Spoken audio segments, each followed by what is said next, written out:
간단하게 빌립보서 1장 9절에서 11절 말씀과 그 다음에 골로새서 1장 10절의 말씀입니다.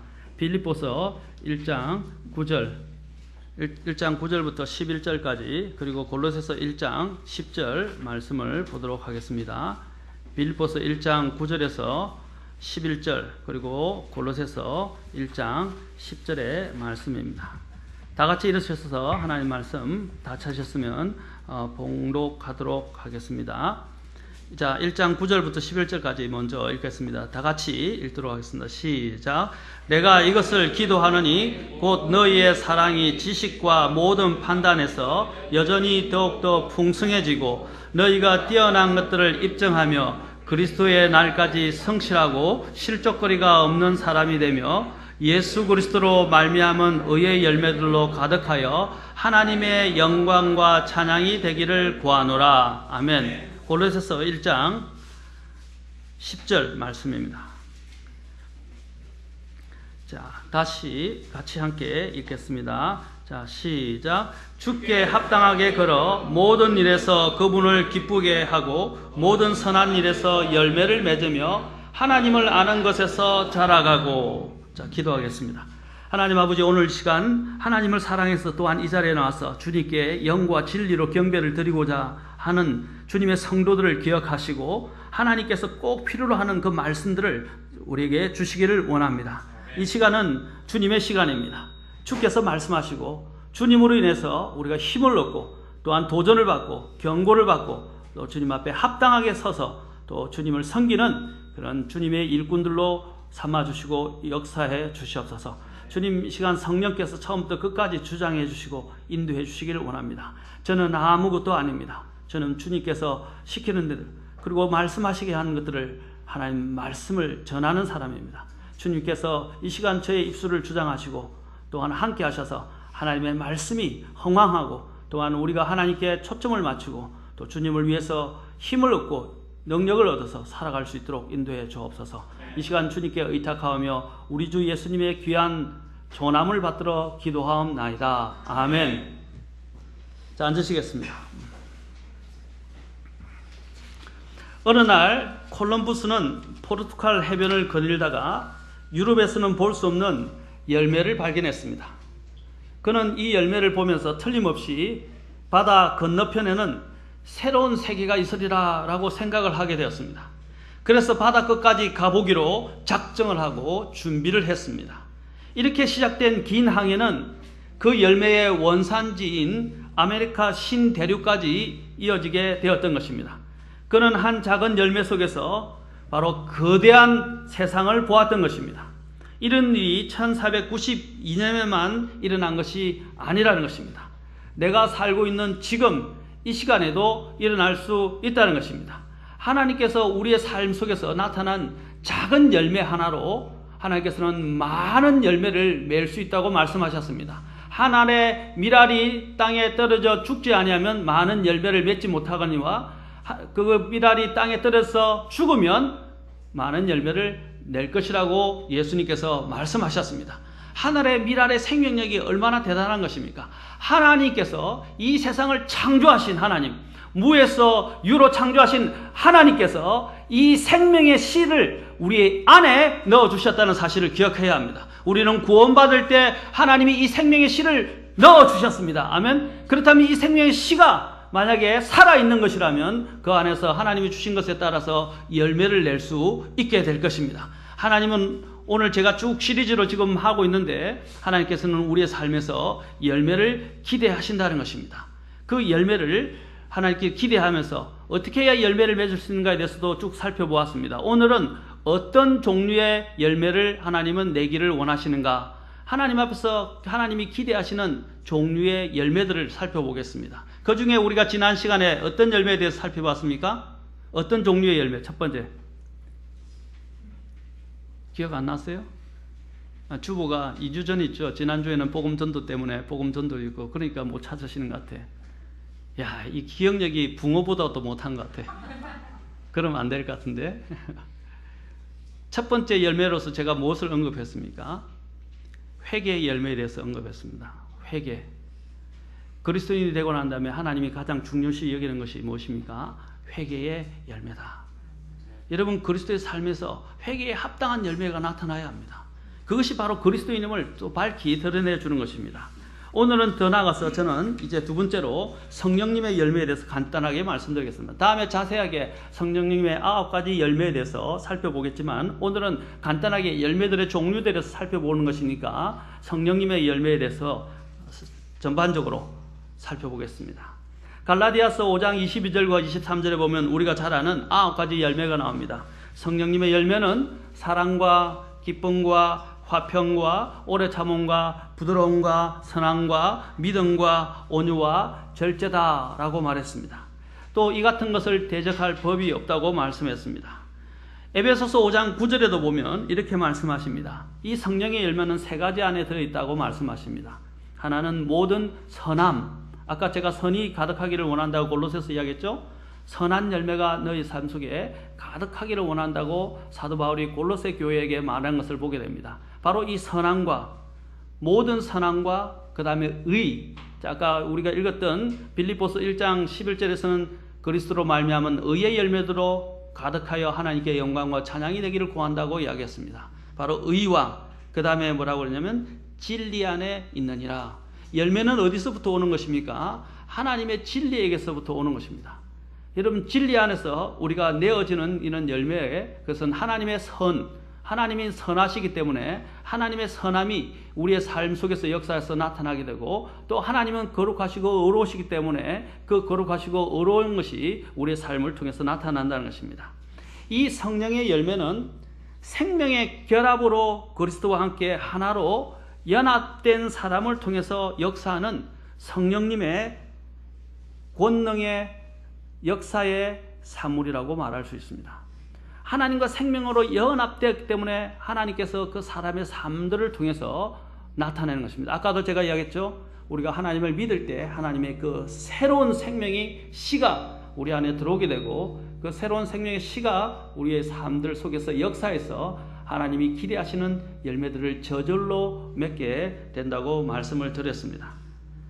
종교 사업을 많이 한다고, 또 교회에서 많은 활동을 한다고 해서 성령의 열매를 맺는 것이 아닙니다. 성령의 열매는 인위적으로 맺어지는 것이 아니에요. 전에도 이야기했죠. 열매는 내가 내는 게 아니에요. 내 안에 있는 그리스도께서 열매를 내는 것입니다. 그래서 아까도 우리가 빌립보서에 봤더니 예수 그리스도로 말미암은 의의 열매들로라고 그랬어요. 예수 그리스도로 말미암은 하나님 안에서 열매를, 오늘 성령의 열매라고 우리가 왜 붙이냐면 이것은 나의 노력에 의해서가 되는 것이 아니라 내 안에서 역사하시는 성령님의 역사에 의해서 나타나는 열매라는 것입니다. 그래서 주님께서도 너희가 나 없이는 아무 열매를 맺을 수 없다고 말씀하신 이유가 바로 그것입니다. 그 열매의 진정성은 그 안에 무엇이 들어있는가라는 것을, 그 안에 있는 생명이 어떤 것인지를 나타내 보여주는 것입니다. 오늘 여러분들이 나타내는 삶의 모습들은 무엇을 반영하는 것이면 내 안에 누가 계신가 하는 것을 나타내는 것과 같은 것입니다. 오늘 제가 왜 아까 웃으라 미소를 띄우라고 이야기했습니까? 억지로 미소를 띄우라는 것도 있지만은 우리가 그리스도를 믿는 사람들의 모습이 나타나야 됩니다. 얼굴 속을 강건함을 통해서 나타나야 됩니다. 우리의 삶의 전반에 또한 삶의 여러 가지 모습들을 통해서 나타나야 합니다. 그것이 그리스도인입니다. 그리스도인은 세상 사람들과 다릅니다. 저는 세상 사람들을 차별하고 그 세상 사람들을 무시하고 멸시하는 것이 아니라, 우리는 세상 사람들과 다른 점이 있다면 내 안에 생명이 있다는 것입니다. 바로 하나님의 생명이 있다는 것입니다. 예수 그리스도로 말미암아서 그것이 자연스럽게 나의 삶을 통해서 반영되어져서 나타난다는 것입니다. 그것이 그리스도인의 열매입니다. 열매의 특성은 그 열매를 생산한 힘의 특성으로 알 수 있는데, 믿는 자에게 나타나는 성령의 역사는 바로 이러한 열매들을 맺게 만들어줍니다. 주님께서 우리를 지배하실 때, 주님께서 우리를 다스리기 시작하실 때 열매가 나타납니다. 그래서 제가 지금 오후에 성령 충만에 대해서 설교하고 있습니다.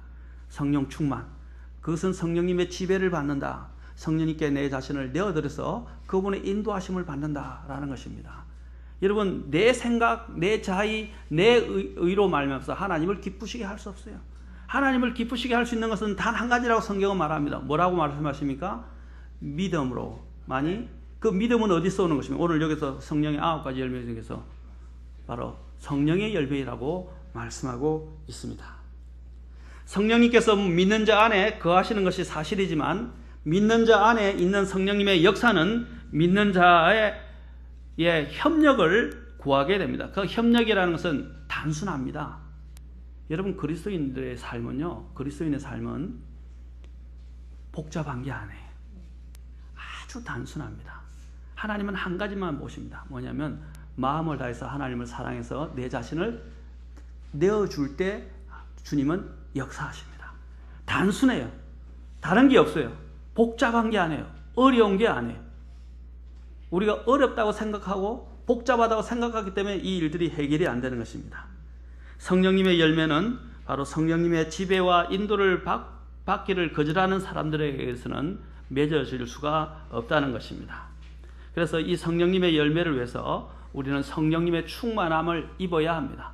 성령님의 충만함을 입는 사람들은 갈라디아서 아까 거기 나지만 앞에서 보시고 갈라디아서 아까 5장 22절 3절에 보면 뭐라 했습니까? 성령 안에서 걸으라 라고 말했어요. 성령 안에서 걸을지니. 자, 우리가 성령 안에 있다면 성령 안에서 걸어가야 합니다. 그 말은 무엇입니까? 성령님의 지배와 성령님의 인도하심에 내 자신을 내어주게 될 때 우리는 성령 안에서 걸어갈 수 있게 됩니다. 단순합니다. 사람들이 자꾸 어렵다고 생각하고 복잡하다고 생각하니까 이게 무슨 뜻인지를 받아들이지 못하는데, 하나님께서 말씀하실 때 요한복음 7장 17절에서 뭐라고 했습니까? 누구든지 하나님의 뜻을 행하려고 하면 그것이 하나님에게서 왔는지 아니면 내 스스로 말함인지 알리라 라고 하셨어요. 무슨 뜻입니까? 거기서 whosoever will 이라고 이야기했어요. will 무슨 뜻이냐? 누구든지 하나님의 뜻을 뭐라고 했어요? 행하고자 하는 마음의 중심과 마음의 소원과 의지가 있다면 이 말입니다. will은 두 가지를 다 말해요. 소원과 의지를 다 이야기합니다. 여기서 그런 소원과 의지가 있다면 그 하나님의 뜻을 행하는 것이 하나님에게서 왔는지, 내가 행하고자 하는 것이 하나님에게서 왔는지 내 스스로 말함인지 알리라고 하나님께서 말씀하셨어요. 자의적인 것인지 하나님에게서 왔는지 알게 된다고 하셨어요. 중요한 것은 내 마음 안에 하나님을 사랑하는가 하는 것입니다. 그리고 하나님이 말씀하신 것을 기꺼이 따르고자 하는 마음의 준비가 되어 있는가, 이것이 바로 삶이 규명되어지고 그 다음에 또한 하나님의 뜻을 발견할 수 있는 중요한 근거가 된다는 것입니다. 자, 세 번째로 저는 또한 영혼 구원의 열매에 대해서, 구령의 열매에 대해서 말씀드리고 싶습니다. 자, 또 하나님께서 기대하신 열매는 첫 번째는 회개에 합당한 열매를 원하십니다. 두 번째로 하나님께서는 성령의 열매, 곧 성령님께 내 자신을 내어두면서 오늘 읽었던 9가지 열매들을 하나님은 내 삶을 통해서 생성해내기를 원하십니다. 세 번째로 하나님께서 기대하시는 열매는 영혼 구령의 열매입니다. 로마서 1장 13절부터 15절을 보십시오. 자, 여기 보면 사도 바울이 이렇게 이야기합니다. 형제들아, 이제 나는 너희가 이것을 모르기를 원치 않으니, 제가 이 빼버리겠습니다.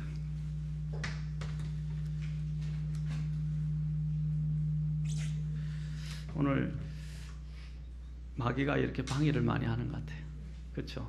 스피커를 통해서 날씨 탓을 받는 건지 영적으로 방해를 하는 건지 모르겠습니다. 여러분, 기도하시는 마음으로 말씀을 들어주세요. 네. 여러분, 제가 이렇게 이야기하면 어떤 분들은 또 웃을 수도 있습니다. 웃을 수도 있지만 실제로 그래요.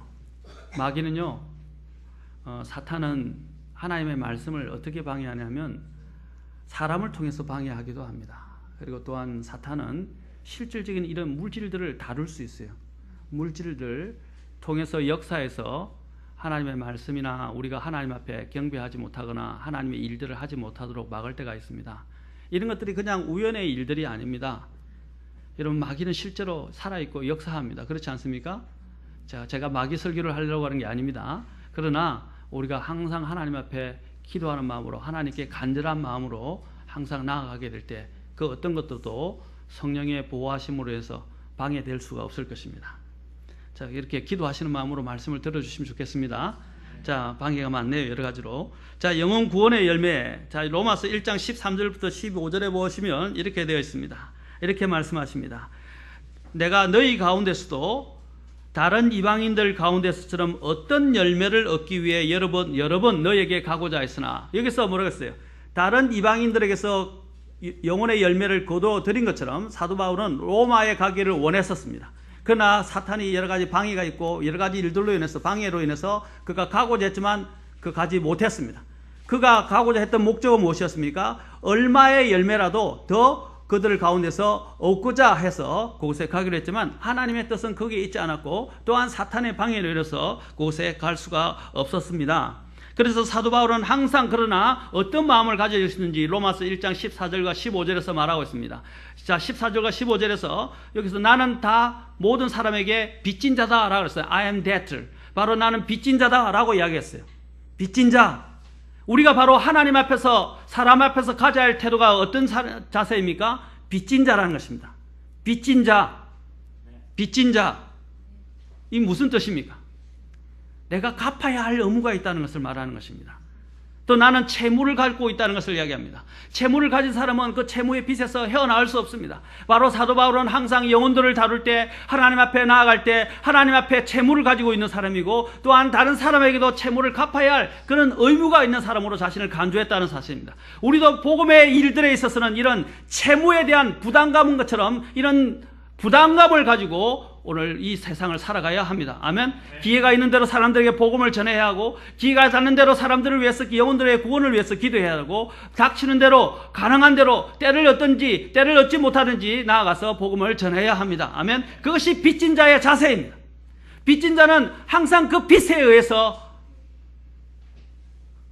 부담을 갖게 되고 빚에 의해서 항상 헤어나지 못하는 그러한 모습들을 우리가 볼 수 있듯이 우리의 삶 가운데서도 영혼에 대해서 항상 빚을 졌다는 그런 채무자의 마음을 가지고 살아야 한다고 사도 바울은 이야기하고 있습니다. 그리고 15절에는 또한 뭐라고 말하고 있냐면 15절에서는 로마에 있는 너희에게 복음을 선포할 준비가 되어 있다.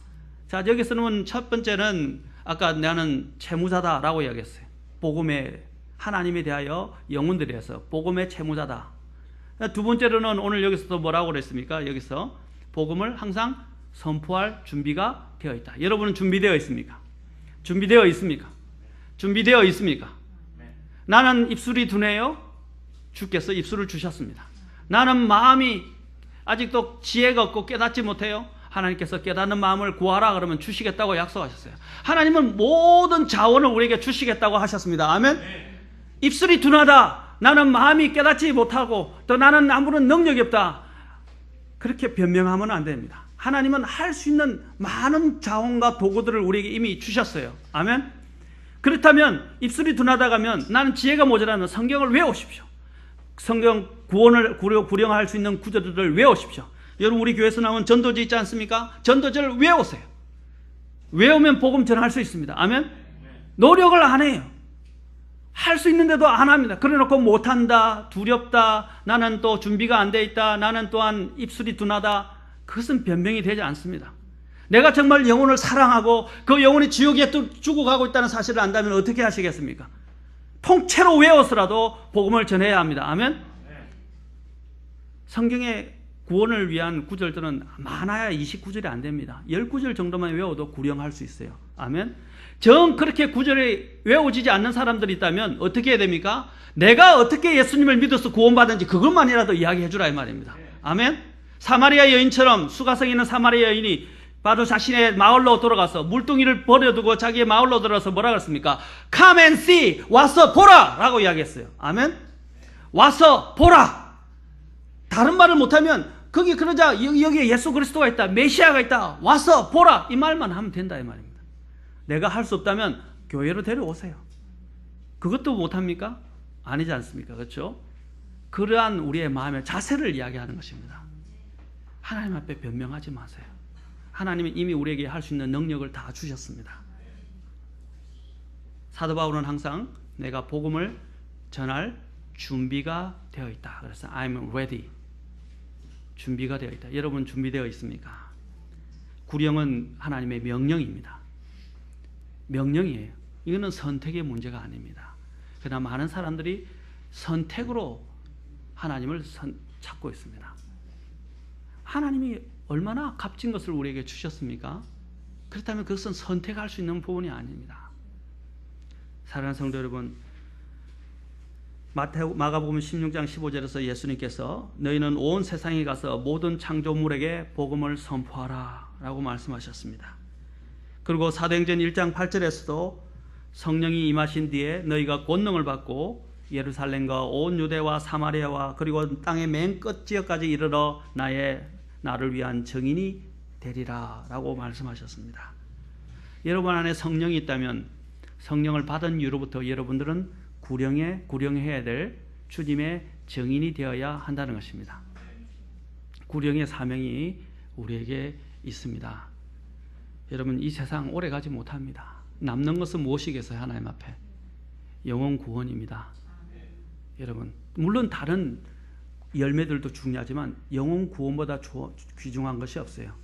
왜냐하면 예수님께서 말씀하시기를 하늘 안에서 영혼보다 더 귀한 것이 없다고 말씀하셨습니다. 세상에 있는 온 세상을 얻어도 사람이 자신의 혼을 잃으면 무슨 유익이 있겠느냐. 하나님은 혼을 아끼십니다. 여러분, 영혼을 위해서 일하십시오. 구령자는 성경에서 또한 지혜로운 자라고 말하고 있습니다. 잠언 10장 11장 30절에서 의로운 자의 열매는 생명나무니 혼을 얻는 자들, 이 말은 구령하는 자는 뭐라고 그랬습니까? 지혜로우니라 라고 그랬어요. 구령 따라 하시죠. 구령자는 지혜로운 사람이다. 지혜로운 사람은 구령하는 사람이다. 예, 성경이 말하고 있는 겁니다. 여러분이 정말 지혜롭다 할 때, 지혜라는 것은요, 어떤 것들이 이 세상에 사리에 밝고 뛰어나고 똑똑한 것이 지혜가 아니에요. 그것은 세상적인 지혜예요. 하나님이 원하시는 지혜는 하나님이 주시는 영 안에서 하나님의 말씀을 통해서 분별하고 그 분별력을 가지고 내 삶에 적용해서 그 삶을 윤택하게 만들고 살아가고 또한 하나님을 영광스럽게 하는 삶을 사는 사람을 성경은 지혜로운 사람이라고 말합니다. 아멘.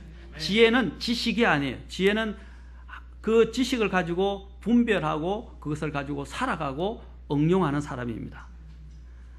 하나님께서 어떤 사람이 지혜롭다고 그랬습니까? 혼을 구령하는 사람, 구령하는 사람을 지혜롭다고 그랬어요. 어려운 자의 열매는 생명나무다 그랬습니다. 11장 31절에서 보라, 잠언 어려운 자는 땅에서 보응을 받을 것이다 라고 그랬어요. 여러분, 이 차이가 대단하죠? 어려운 자들은 나중에 하나님께서 보응을 받게 될 것이고 곧 보상을 받게 될 것이라고 말하고 있습니다. 그러나 사악한 자와 죄인은 더욱더 보응을 받을 것이다. 하나님은 공평하세요. 하나님은 섬긴 만큼에 대해서, 의로운 자가 섬긴 만큼에 대해서, 사악한 자가 행악을 더 많이 저지른 것에 대해서 공정하게 보상할 것입니다. 아멘. 천국에도 보상이 있죠? 지옥에도 여러분 형벌이 다릅니다. 다 달라요. 그냥 지옥의 불길에만 던져지는 게 아니에요. 다 그 등급이 있어요. 등급이 달라요. 여러분도 상품을 거둘 때 사과 보면 1등 상품, 그렇죠? 1등 포도, 그렇죠? 그러나 또한 하급, 그래서 가격이 차이가 나요. 그렇죠? 하나님이 어떤 열매를 이스라엘에게서 원했습니까? 최상의 포도 열매를 바라는데 그들은 뭡니까? 덜 포도나무를 내었다고 말하고 있어요. 하나님은 최상의 상품을 우리의 삶에서 내기를 원하십니다. 바로 구령의 열매는 너무나 우리의 삶에 있어서 대단히 중요합니다. 영혼 구령의 열매는 보상을 우리에게 가져오게 될 것입니다. 그것을 다른 말로 5가지 열매 중에서 구령한 사람들에게 주는 열매가 어떤 열매라고 그랬습니까? 어떤 열매가 있습니까? 5가지 면류관 왕관이 있어요. 그 중에서 어떤 열매가, 구령의 열매가 어떤 왕관과 연결되어 있어요? 예, 기쁨의 왕관, 환희의 왕관과 연결되어 있다고 데살로니가 전서에서 2장에서 이야기를 하고 있죠. 사랑하는 성도 여러분, 이 구령은 아까 하나님 주시는 상과 연결되어 있다는 사실입니다. 야고보서 5장 7절에 보면 이렇게 말씀하십니다.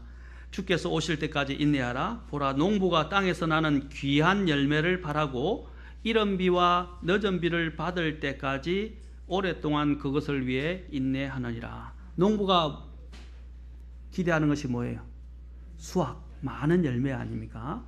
그 열매를 위해서 수고합니다. 자기가 수고한 만큼 어떻게 합니까? 많은 열매를, 그리고 귀한 열매를 얻게 된다고 말하고 있습니다. 바로 하나님께서는 이 농부처럼 우리가 하나님 앞에서 일한 만큼에 대해서 하나님께서는 열매를 분명히 통해서 보상해 주실 것임을 말해주고 있습니다. 시편 126편 5절부터 6절에서도 눈물을 흘리며 씨를 뿌린 자들은 기쁨으로 단을 거둘 것이라. 그리고 귀중한 씨를 가지고 나아가서 우는 자는 반드시 기뻐하며 자신의 곡식단들을 가지고 돌아올 것이다 라고 말했어요. 하나님은 그 사람이 반드시 뿌린 만큼에 대해서 거둘 것이라고 하셨습니다. 이것이 영적인 법칙이다 말씀드렸습니다. 제가 수요 예배 때도 말씀을 드렸듯이 하나님은 심은 대로 거두게 하십니다. 아멘. 심은 대로 거둔다. 오늘 신앙생활들이 왜 잘못되고 있습니까? 오늘 왜 은사주의자, 이런 은사주의 교회들이 잘못되고 있는 것입니까? 왜 우리는 그런 신앙들이나 그런 교리의 가르침을 받아들이지 않는 것입니까? 왜 받아들이지 않는 것입니까? 그들은 일도 하지 않고 하나님에서 바른 삶을 살지도 않고 무조건 기도하고 무조건 구하고 무조건 하나님 앞에 축복을 원하고 있습니다. 예, 하나님은 축복을 주시는 분, 하나님은 복을 주시는 분이십니다. 그러나 하나님은 어떻게 하십니까? 심은 대로 거둔다고 말씀하십니다. 내가 영적으로 하나님 앞에 아무것도 드린 것이 없으면서 하나님께서 그냥 모든 삶에 복을 주시고 내 삶을 풍성하게 해주시기를 기대하는 것은 잘못되어진 거예요. 그것은 세상적인 가르침입니다. 하나님은 뭐라고 하셨습니까? 심은 대로 거둔다고 하셨어요. 뿌려야 됩니다. 아멘. 뿌리게 될 때 하나님이 그 모습이 너무나 마음에 기쁘시기 때문에 하나님께서 그것에 더해서 더 많이 주시는 분이에요. 하나님은 우리가 뿌린 것 이상으로 주시는 분이십니다. 아멘. 그러나 뿌려야 돼요. 악하고 게으른 종은 뭐였습니까? 하나님 주신 달란트를 땅에 묻어버리고 더 이상 개발하지 않았어요. 그래서 하나님께서 오셔서 그 종을 뭐라고 그랬어요? 은행에라도 넣어놨으면 이자라도 받았을 것이라고 하시면서 악하고 게으른 종을 책망하셨습니다. 정말 그 사람이 은행에 가는 일조차도 못했어요. 그게 얼마나 게으릅니까? 누구한테 맡겨놓기만 했다면 저절로 불어날 수도 있는 그 지혜를 가지고 조금이라도 일하려고 했던 마음이 없었고 주인을 두려워하는 마음이 없었다는 사실입니다. 사랑하는 성도 여러분, 주님 앞에 두려움을 가지고 우리는 일해야 합니다. 왜냐하면 우리가 그리스도의 심판석이라고 부르는 것은 하나님 앞에서 회개 보고하는 날이기 때문입니다. 해명하는 날이에요. 우리의 삶의 자세가 달라집니다. 이 그리스도의 심판성을 생각하면 삶의 자세가 달라지게 될 것입니다. 고린도전서 9장으로 잠깐 가서 같이 이 두 구절은 보도록 하겠습니다. 고린도전서 9장 16절과 27절입니다. 고린도전서 9장 16절과 27절입니다.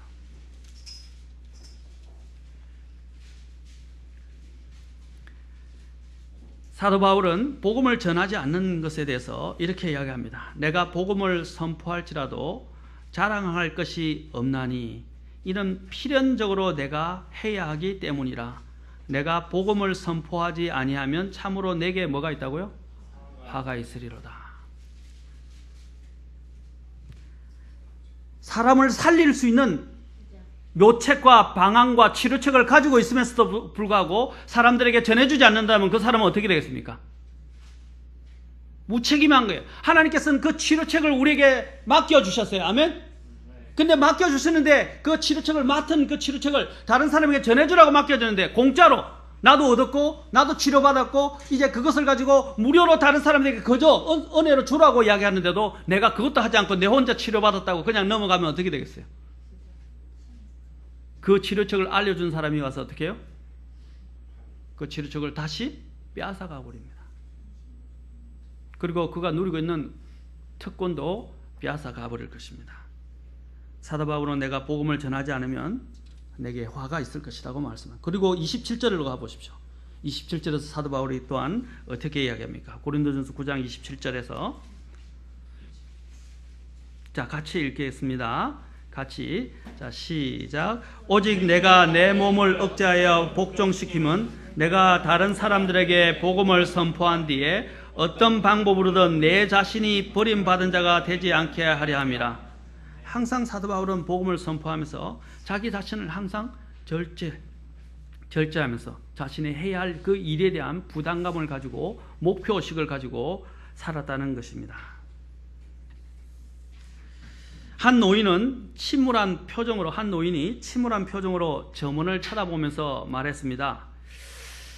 그 점원에게 내가 여기 오는 것이 마지막일지도 모르네. 나는 지금까지 수많은 전도지를 나누어 주었다네. 하나님께서 많은 축복을 더해 주셨나 보군. 하지만 나는 지금까지 한 번도 그 열매는 보지 못했다네. 세상을 떠나기 전에 그 전도지들이 한 영혼에게도 생명을 가져다 주는 축복을 주었다는 것을 확인만 할 수 있었다면 얼마나 좋았겠는가. 그때 마침 그 가게 옆에 서 있던 한 남자가 진지한 표정으로 노인에게 다가왔습니다. 어르신께서는 저를 잘 모르시겠지만 저는 어르신을 잘 압니다. 12년 전 6월 19일 12시 반쯤 어르신께서 주신 전도지를 받고 예수님을 믿게 되어 이렇게 전도지를 나눠주며 전도하는 사람이 되었습니다. 저는 방금 어르신께서 하시는 말씀을 듣고 하나님이 오늘 아침 이곳으로 보내주셔서 어르신이 나누어 주신 전도지 중에 적어도 한 장이 이렇게 열매를 맺었다는 것을 깨닫게 해주시려고 보내신 것이라고 확신을 합니다. 이것이 우연의 결과이겠습니까? 12년 전에 그 전도를 통해서 구원받은 그 청년이 이제 아이가 커서 청년이 되어서 이제 그날 또 이 노인이 마지막으로 이제 들려서 전도지를 나눠주려고 했던 그날에 나타난 거예요. 그래서 나타나서 그 어르신이 나준 전도지에 의해서 구원받은 그 열매로 자기 자신을 보였다는 것입니다. 그것은 우연이 아닙니다. 여러분, 하나님께서는 우리가 알지 못하고 또 느끼든 못 느끼든 내가 또한 결과를 보든 안 보든 우리는 구령의 열매를 해야 합니다. 우리가 구령의 열매를 통해서 영혼을 수확을 거두지 못한다면 어떻게 해야 됩니까? 심기라도 해야 하고 뿌리기라도 해야 되고 물을 주기라도 해야 합니다. 아멘? 거두는 것은 누가 하시는 거예요? 하나님이 하시는 거예요. 그럼 내가 해야 할 건 뭡니까? 물을 주든지 심든지 곧 전도지를 나눠주든지 아니면 그냥 거리 설교를 하든지 아니면 또한 그냥 사람들에게 예수님을 개인적으로 만나서 소개해 주든지 어떠한 방법으로든지 일단 뿌리라 이 말입니다. 일단 심으라 이 말입니다. 그러면 그 수확의 열매는 천국에 가서 어떤 사람이 나에게 나타나서 예수님 앞에 섰는데 이렇게 이야기할 수 있어요. 예수님, 이분은 저를 모를 줄 알지만 저는 이분을 압니다. 이 사람이 바로 몇십 년 전에 저에게 전도지를 나눠줘서 제가 그 전도지를 읽고 구원받게 되었습니다. 라고 이야기할 때 얼마나 예수님 앞에서 내 마음은 훈훈해질까요? 그리고 감사하게 될까요? 그런 모습이 분명히 있을 것입니다. 아멘? 오늘 여기 노인의 이러한 마지막 자리에 있었던 것처럼 그런 모습이 분명히 있을 것이라는 것입니다. 그때 여러분들은 하나님 앞에서 얼마나 자랑스럽겠습니까? 얼마나 영광스럽겠습니까? 구령의 열매를 소리하지 마시기 바랍니다. 하나님이 기대하시는 열매는 첫 번째 뭐라고 그랬습니까? 회개에 합당한 열매. 두 번째로는 어떤 열매라고 했습니까? 성령님의 열매. 세 번째로는 구령의 열매. 자, 네 번째로는 드림을 통한 바로 회개 장부의 열매에 대해서 말씀드리겠습니다. 빌립보서 4장 17절 보겠습니다. 빌립보서 4장 17절에서 사도 바울이 말하기를 나는 선물을 바라지 아니하며 오직 너희 회개 장부에 넘치게 될 열매를 바라노라. 자, 사도 바울이 이 빌립보 성도들의 주는 헌물을 통해서 굉장히 선교 사역에 도움을 많이 받았어요. 그러면서 사도 바울이 빌립보서 4장 17절을 기록하면서 내가 사실 그걸 바란 건 아니었지만 너희들이 주었던데 너희 회개 장부에 넘치게 될 열매를 바라노라. 여러분, 회계 장부에 돈이 많이 들어오고 입금이 많이 되면 좋아요, 안 좋아요? 수금을 할 때 굉장히 기쁘죠, 그렇죠? 오늘 또 이렇게 결산을 딱 한 것을 회계 장부를 딱 보서 수익과 지출을 다 비교해 보니까 대차 대조표를 보니까 수익이 많아요. 그냥 매출만 많은 게 아니라 순수익이 많았다. 그럼 어떻게 되겠어요? 기쁠 겁니다. 아마 집에 가서 여러분들이 순수익이 오늘 다른 때보다 더 많아졌다면 어떻게 해요? 야, 가족들 가서 한번 회식하자. 그렇게 안 하겠어요? 오늘 보너스 받았다. 야, 가자. 생각하지 않은 돈이 생겼어요. 얼마나 기쁘겠어요? 그렇지 않습니까? 이와 같은 것입니다. 이 하나님 앞에서 빌립보 성도들이 사도 바울의 선교 사역에 지원했던 그 선교 지원을 해서 사도 바울은 그들의 회개장부에 더 풍성해질 것들을 그들은 알고 있었고 또한 그러한 소원을 또 주님 앞에서 기도하고 있는 것입니다. 사랑하는 성도 여러분, 여러분의 회개장부에 하나님이 주시는 그 열매가 가득하기를 바랍니다. 이걸 열매라고 하니까 잘 다가오지 않은 게 돈이라고 그럽시다. 그렇죠? 그러면 얼마나 좋아요. 하늘에 이 세상과 비교할 수 없는 엄청난 보화들을 하나님께서 여러분들을 위해서 회개장부에 채워주실 것입니다. 아멘. 하늘에 가면 뭐가 있다고 그랬어요? 예수님께서 내가 너희를 위하여 뭘 지으러 가신다고 하셨어요? 예, 집. 예, 집이죠. 집인데 킹제임 성경에는 뭐라고 그러냐면 맨션이라고, 저택이에요, 저택.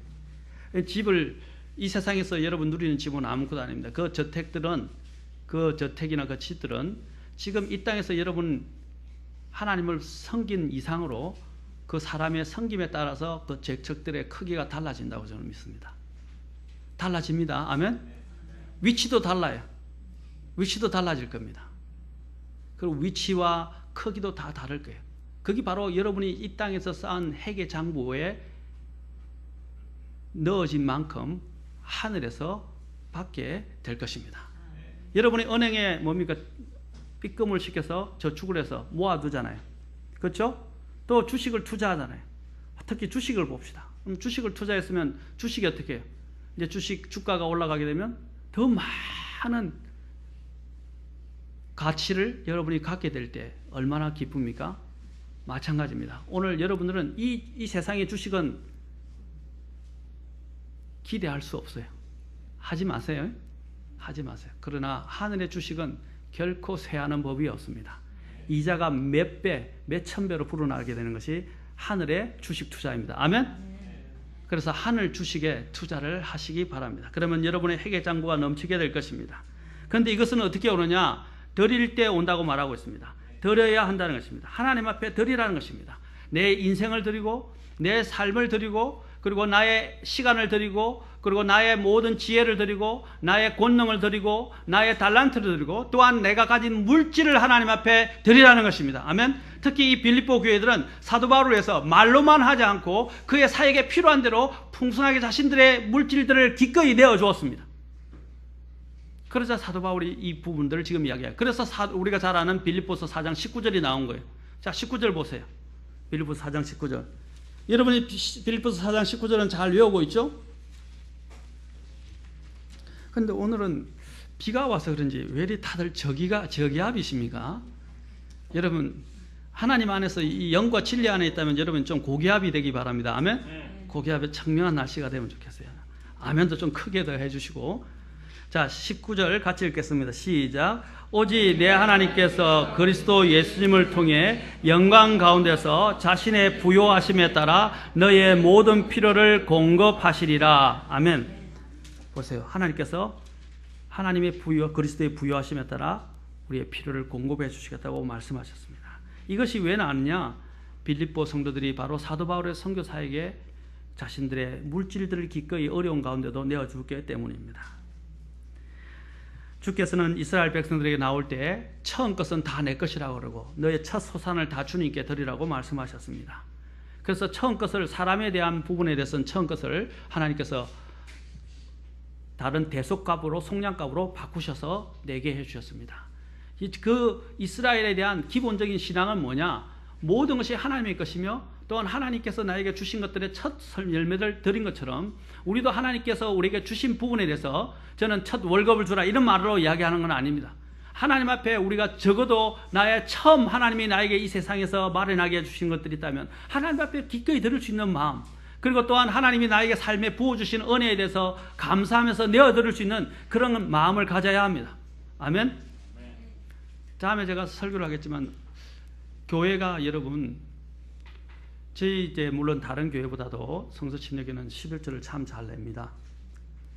근데 여러분 아셔야 하지만은 분명히 말라기에 보면 하나님께서 헌물을 구분하셨는데, 자, 11조와 헌물을 언급하셨어요. 자, 주님께서 두 가지를 언급하셨어요. 첫째는 11조고 두 번째는 헌물입니다.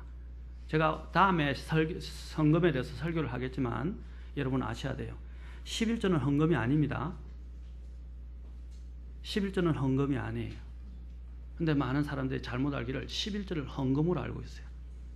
11조는 헌금이 아닙니다. 하나님께 빌려받은 것을 돌려주는 것입니다. 하나님의 소유를 인정해주고 하나님께 돌려드리는 것입니다. 아멘. 그 다음에 또 성경에는 그 11조와 헌물이라고 이야기하고 있어요. 헌금은 뭐냐? 내가 하나님 앞에 나에서 주신 것에 감사해서 하나님 앞에 드리는 것입니다. 그래서 여러분들이 헌물을 드릴 때 11조를 헌물로 생각하고 드리면 안 됩니다. 그리고 1년에 보면 사람들이 11조만 드리고 헌물을 드리지 않는데 그것은 아닙니다.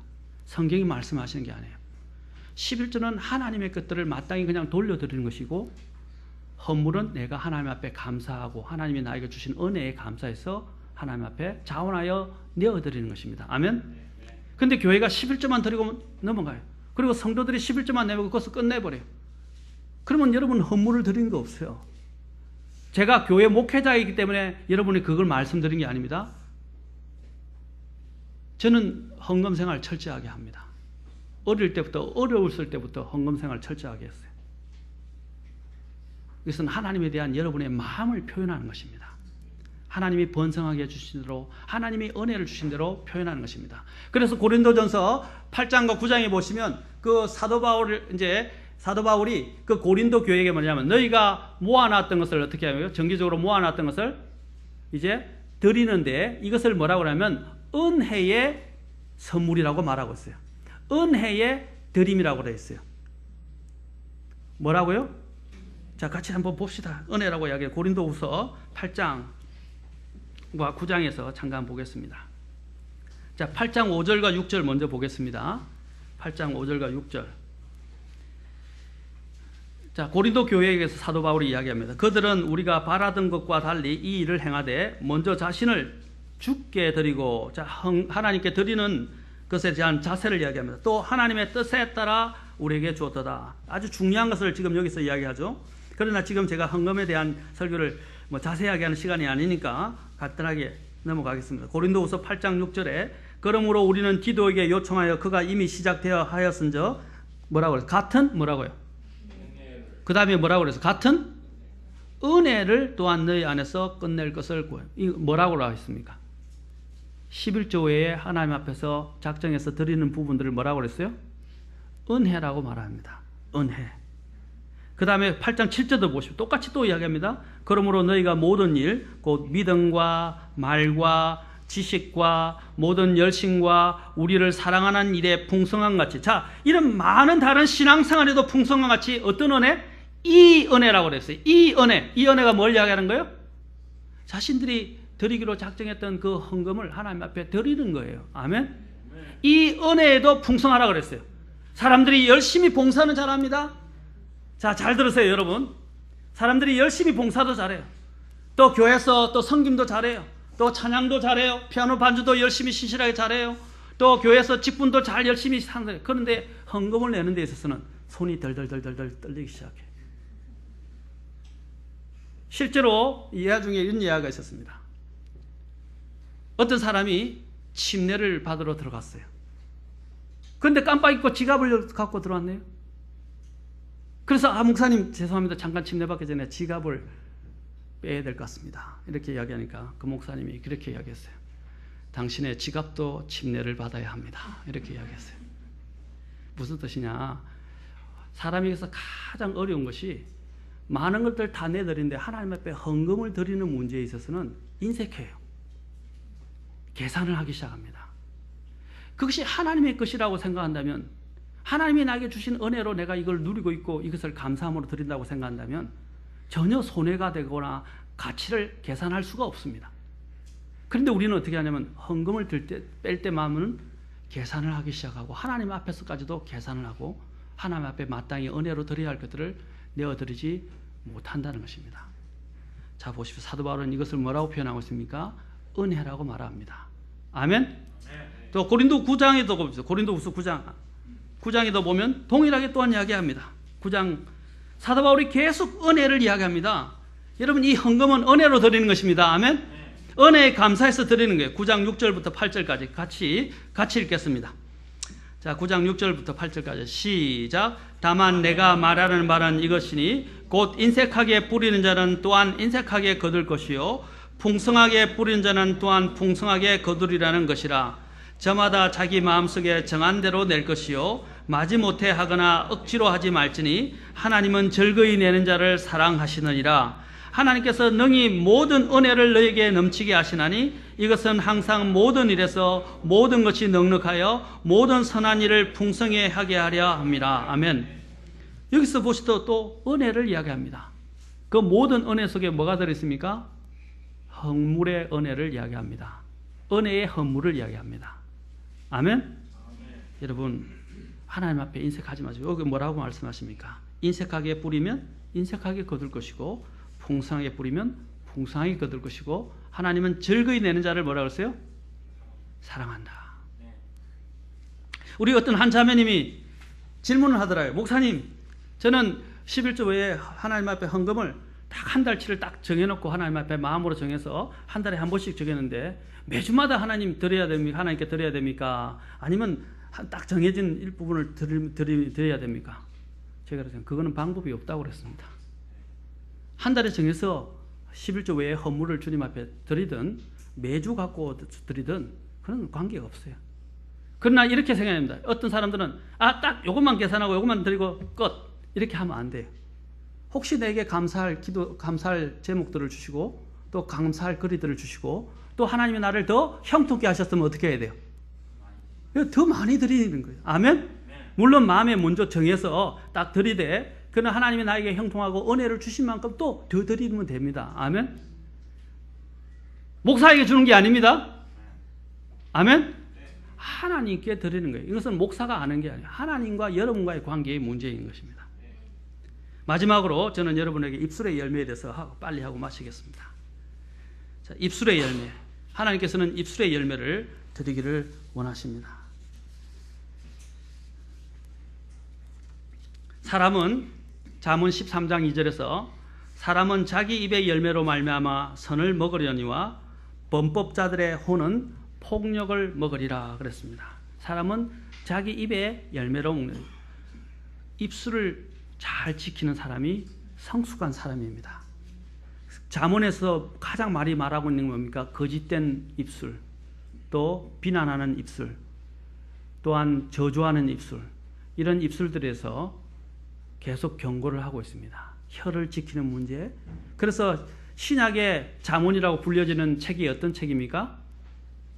신약의 잠언이 뭐예요? 야고보서이죠. 그렇죠? 그 야고보서에서 바로 이 잠언을 압축한 책이 야고보서입니다.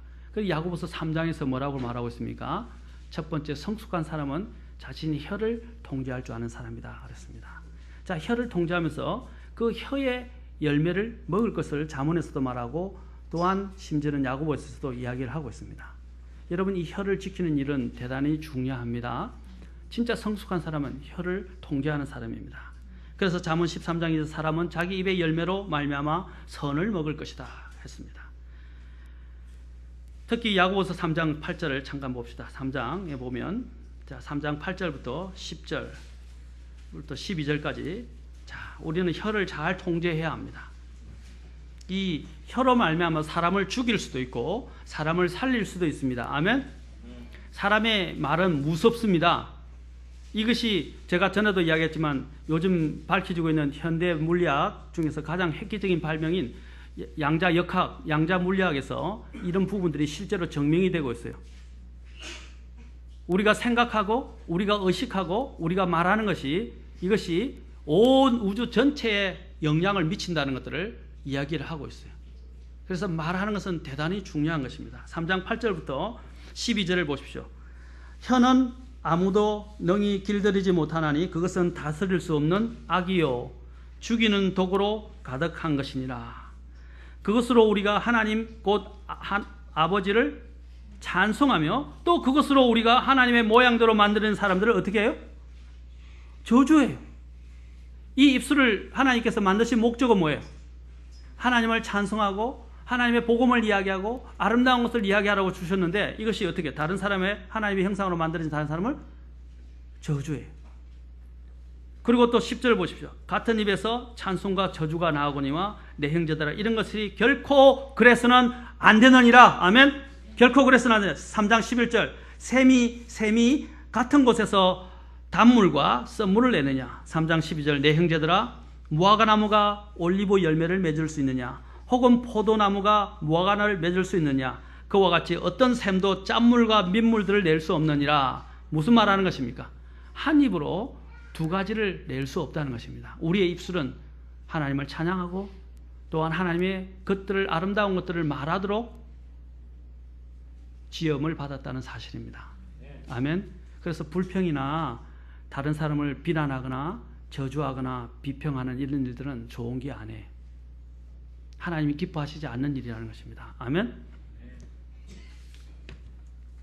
히브리서 13장 15절 한 절만 더 읽고 마치겠습니다. 히브리서 13장 15절. 그래서 여기서 하나님께서는 우리가 하나님 앞에 어떤 열매를 드려야 하는지 여기서 이야기하는데 그 열매가 자 어떤 종류의 열매로 하나님께서 여기시는지 여기서 잘 이야기했습니다. 어떤 가치의 열매로 여기시는지. 자, 히브리서 13장 15절 같이 한번 단음성으로 읽겠습니다. 자, 시작. 그러므로 우리가 그분으로 말미암아 계속해서 찬양의 희생을 하나님께 드리자. 그것은 곧 그분의 이름에 감사를 드리는 우리의 입술의 열매니라. 아멘. 16절에 보면 또 주님께서 그 희생에 대해서 이 같은 희생을 매우 기뻐하신다라고 말씀하셨어요. 자, 하나님께 어떤 희생을 계속 드리자고 했어요? 어떤 희생을?